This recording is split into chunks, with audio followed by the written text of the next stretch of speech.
लाल झंडा तिरंगा लहराओ भैया, लाल झंडा तिरंगा लहराओ भैया, लाल झंडा। दुल्हे की बहिनी गईली बाजार, उनके मिल गए चार यार, उनके काट ली है निकाल, उनके फूलिया या पेट, उनके हुए नंदालाल, उनका नाम हीरा लाल। लाल झंडा तिरंगा लहराओ भैया, लाल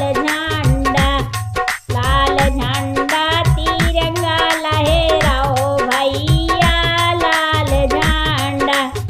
अगुआ की बहिनी गईली बाजार, उनके मिल गई चार यार, उनके काट ली है निगाह।